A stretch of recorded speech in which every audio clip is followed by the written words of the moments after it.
Sir Jagan జంగ్, Babu Pawan high gear, AP political war, red book కూడా ఇవన్నీ ఒక పెద్ద దీనిలాగా తయారవుతున్నాయి. అంటే జగన్మోహన్ రెడ్డి వైసీపీ అధినేత, మాజీ ముఖ్యమంత్రి, నిన్న జోగి రమేష్ నైనా లేకపోతే అంబటి రాంబాబునైనా వాళ్ళ ఇళ్ల మీద దాడులు చేయడము, తగలబెట్టడాలు ఇవన్నీ చాలా సీరియస్. వాళ్ళతో నేరుగా రంగంలోకి దిగి సంఘీభావం ప్రకటించాలి, వాళ్ళ ఇళ్లకు వెళ్ళి పరామర్శించాలి, అలాగే వాళ్ళ తరఫున న్యాయ పోరాటం చేసి మేము మీకు అండగా ఉన్నామని చెప్పాలి అనే ఒక బలమైన సందేశం వాళ్ళ పార్టీ వాళ్ళకి ఇచ్చారు. దానికోసం ముఖ్యమైన నాయకులతో చర్చలు కూడా జరిపి ఒక వ్యూహం తీసుకుంటున్నారు. జైలు కూడా వెళ్ళి పరామర్శిస్తారంటే తాను రోడ్డు మీదకి వస్తే తప్ప ఇది కుదరదు, తను రోడ్డు మీదకి వచ్చి ఈ వేడి ఇంకా పెంచాలి అనే ఒక నిర్ణయం ఆయన తీసుకున్నారు. రెండోదేమో సజ్జల రామకృష్ణారెడ్డి, జోగి రమేష్ అందరూ మాట్లాడారు నిన్న.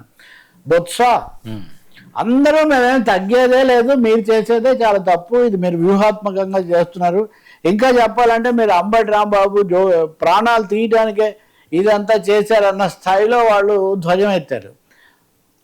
అవతరాలేమో కేసులు అన్నట్టుగా ఇప్పుడు రెడ్ బుక్ మళ్ళీ ఒకసారి 3rd ఎడిషనో ఇది 4th ఎడిషనో తెలియ చాలా తీవ్ర స్థాయిలో జోగి మీద ఇల్లు తగలబెట్టిన కేసులో 10 మందికి నోటీసులు ఇచ్చి 12 మందికి తీసుకొచ్చారు, వాళ్ళ బెయిల్ ఇచ్చి పంపించారు. కానీ జోగి మీద దాదాపు 3 కేసులు పెడుతున్నారు.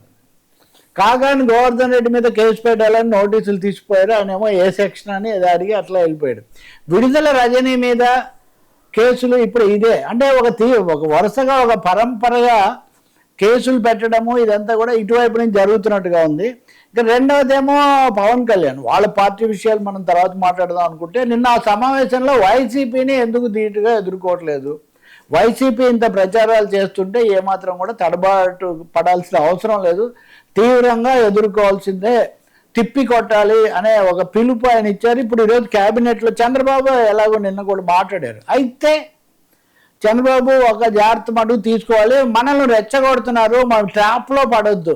పల్లా శ్రీనివాస్ కూడా టీడీపీ రాష్ట్ర అధ్యక్షుడు, ట్రాప్లో పడొద్దు అంటే వైసీపీ వాళ్ళకి నేను 2 రోజుల నుంచి చెప్తున్నా, ప్రతిపక్షంలో ఉన్న వాళ్ళు కాస్త ప్రజల్లో కోపోద్రిక్తత వస్తే ప్రతిపక్షానికి అది అడ్వాంటేజ్ అనుకోవచ్చు, కానీ అవి పెరిగే కొద్దీ జరిగే కొద్దీ అధికారంలో వాళ్ళకి ఇబ్బంది కదా.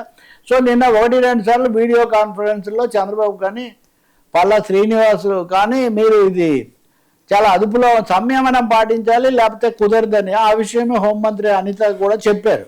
మీరేమో ఏమీ ఖండించలేదు, మా ముఖ్యమంత్రి మటుకు మాకు సంయమనం అని చెప్తున్నారని. సంయమనం ఓకే, చెప్పడం వరకు ఓకే, కానీ జరుగుతుంది మటుకు సమరం అనేదే చాలా తీవ్రంగా అటు ఇటు పెరుగుతుంది. ఇంకా ఎవరి మీద నిన్న అన్నట్టుగా ఏదైనా అయితే జగన్ ఇంటి మీద కూడా మేము జగన్ కూడా వదిలిపెట్టాం అన్న స్థాయిలో ఈ హెచ్చరికలు, ఒకరికొకరు కవ్వించుకోవడాలు ఇది జరుగుతుంది. ఇప్పుడు నిన్న అంబటి రాంబాబు కుమార్తె ఆమె మాట్లాడారు. ఆమె మాట్లాడితే ఈరోజు మళ్ళీ అక్కడ ఎమ్మెల్యే గల్లా మాధవ్ ఈరోజు మాట్లాడుతున్నారు. అప్పుడు ఏమైంది ఈ పద్ధతిలో అంటే ఇది ఏమంటారు, అగ్నికి ఆజ్యం పోయడం అంటారు చూడు, నెయ్యి పోయడం. ఆజ్యం అంటే నెయ్యి కదా, ఖచ్చితంగా నెయ్యి పోస్తున్నారు. ఇప్పుడు ఆంధ్రప్రదేశ్లో ఉన్న రాజకీయ కలహాలకు తిరుపతి నెయ్యి తెచ్చి తిరుపతి నెయ్యితో ఈ రాజకీయ కలహాలకు ఆజ్యం పోయడం అనేది మనకు ఇక్కడ బాగా పనిచేస్తుంది నెయ్యి. అక్కడ నెయ్యి దాంట్లో తప్పులు ఒప్పులు కల్తీ ఏం జరిగింది ఏం తెలియదు, కానీ చాలా తీవ్రంగా ఉంది. నిజంగా దేశంలో మిగతా వాళ్ళు కూడా ఆందోళన పడుతున్నారు. దేశంలోనే ఎందుకు అంటున్నానంటే పార్లమెంట్ సభ్యులు ఈరోజు పార్లమెంట్ ముందు ధర్నా చేశారు వైసీపీ వాళ్ళు.